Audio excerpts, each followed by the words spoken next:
Prin bogăția sa arhitecturală, naturală și culturală, dar și prin rolul aparte pe care l-a avut în istoria României, domeniul Regal Peleș este un loc emblematic și cea mai căutată destinație turistică din țară.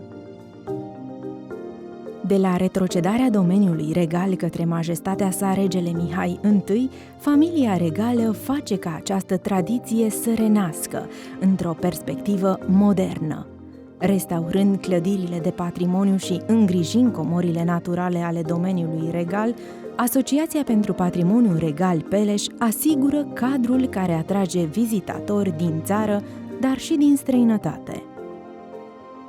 Domeniul Regal Peleș înseamnă 150 de ani de istorie, 23 edificii unice, printre care castelele Peleș, Pelișor și Foișor, 60 hectare de pădure, 2 parcuri și grădini dispuse în terase și peluze.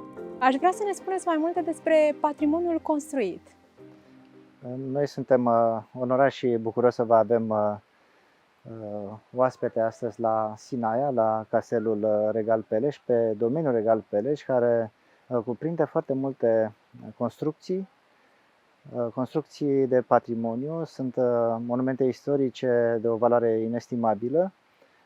Sigur că ele toate sunt în prejurul castelului care îl avem acum în fața noastră și pe care îl admirăm de fiecare dată când venim la Sinaia, așa cum o fac de altfel turiștii prezenți și cei care iubesc cultura, cei care iubesc istoria țării noastre, cei care vin aici la Sinaia pe de-o parte pentru a înțelege aceste locuri și pentru a putea vedea celelalte edificii prezente în prejurul Castelului Peleș pe domeniu, așa cum este Corpul de Gardă, foarte aproape de noi, cum este Castelul Pelișor, cum sunt celelalte construcții care ele făceau parte dintr-un mic orășel în prejurul Peleșului.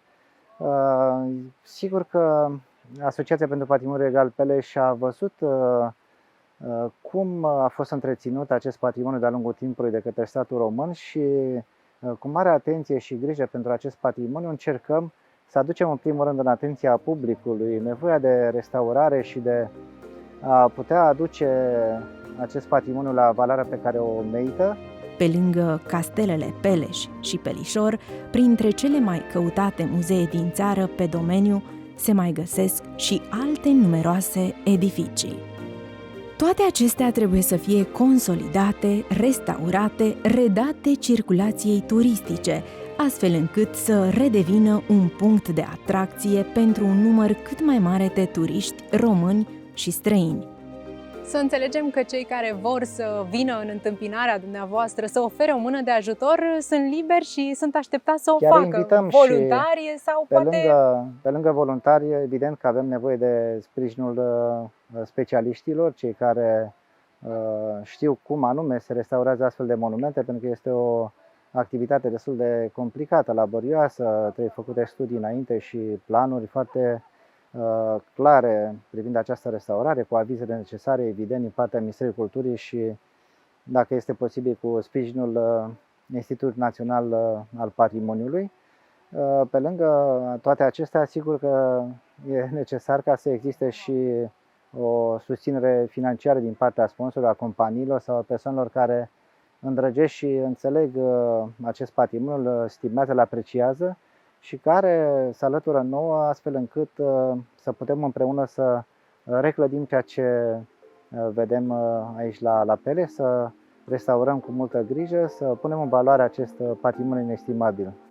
La fel de prețioase ca și castelul însuși sunt grădinile și pădurea ce îl înconjoară.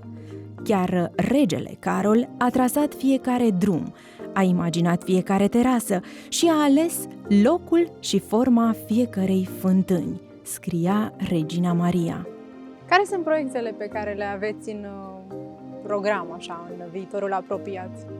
Anul acesta am deschis Galeria Arhitecților la parterul Vilei Șipot, în garajul creat de arhitectul ceh Karel Liman. Acest arhitect este cel care ne-a adus această imagine a Castelului Peleș și el a făcut extinderile, a înălțat turnul cu ceasul care îl vedem acum în spatele nostru și majoritatea clădirilor sunt proiectate și realizate de acest arhitect, Karel Lehmann, până în anul 1914, evident, când lucrările au rămas la acest stadiu. Domeniul regal Sinaia prilejuiește o incursiune în istorie, dar și într-un peisaj de o frumusețe aparte. Parcul regal se întinde pe aproape 20 de hectare, de la Castelul Foișor la podul Carmen Silva. Patrimoniul natural al domeniului regal Peleș include păduri, parcuri, grădini, terase, sere, pârâuri și cascade și găzduiește sute de specii de plante, animale și exemplare monumentale de arbori.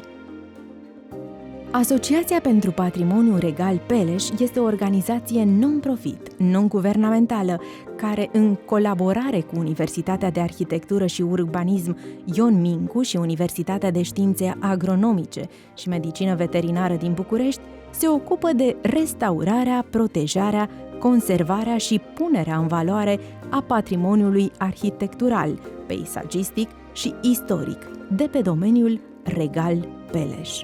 Povestea este că în partea dreaptă este alunul Cersk, iar în partea stângă, regele Carol a adus turnurile de la Plevna. Deci avem pe stânga turnurile aduse din războiul de independență și pe de altă parte acest alun turcesc. Deci vedeți cum se îmbină foarte bine patrimoniul construit cu patrimoniul natural aici la Peleș. Aflându-se la intersecția istorică dintre trecut, prezent și viitor, domeniul regal Peleș, cu patrimoniul său natural, dar și cel construit, rămâne în zonă un reper important pentru cultură și educație.